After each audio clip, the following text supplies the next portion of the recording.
Hey everybody, this is Nick Ramondi and this is Opening Weekend Review. We give you timely reviews so that you don't waste your time and money in the theaters. Our last week review, we told you we were going to be doing Unstoppable. Looked too much like Speed and wasn't a big fan of it. It was going to be too much like this, but without them, but with them, and hopefully none of that. So we decided to skip along with something that we thought was going to be a little better, Skyline. How's it morning already? The further we get out of the city, the better off we are. He's right.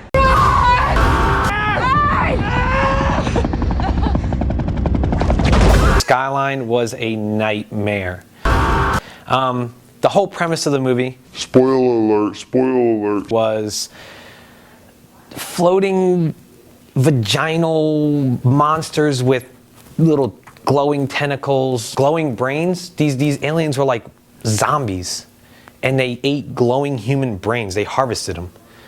But on another note, the director did put to good use the name Skyline, seeing as how about half the movie was shots of skylines, or shots of skyscrapers, or wait, shots of skyscrapers.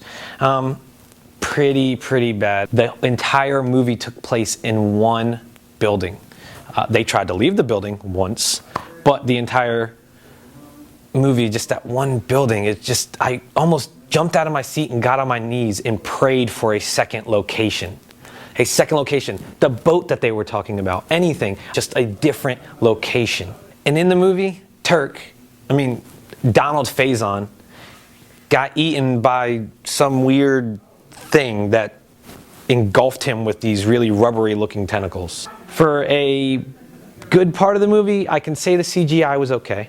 The planes look cool. The big dust cloud of human bodies being sucked up into a ship was pretty awesome.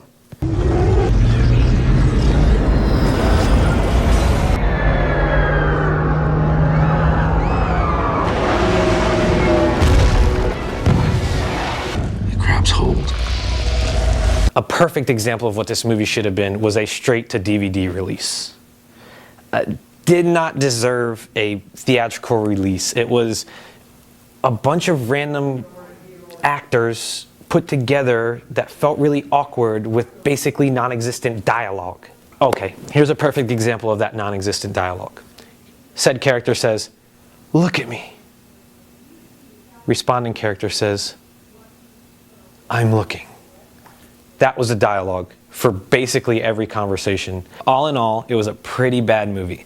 I would have to say a 2.5 out of 10. All right, guys, the Netflix picks of the week. Even though we didn't watch Unstoppable, we figured we'd give you 5 movies that we feel like are better than Denzel Washington's Unstoppable, Speed-like, almost Keanu Reeves type movie. They start with John Q, Man on Fire, and then we also have Training Day, epic movie. American Gangster, gotta watch it, it's awesome. You shoot somebody in the middle of the street, come on, that's pretty ballsy if you ask me. And the last one, which is a very recent release, which if you haven't saw it, is an amazing movie, is Book of Eli. Great cinematography, great dialogue, no runaway explosive trains. It's pretty awesome. I would check those 5 Netflix picks of the week out. And once again, we thank you for viewing Opening Weekend Review. You have a good viewing and not Skyline. Try something else. Peace. very cool.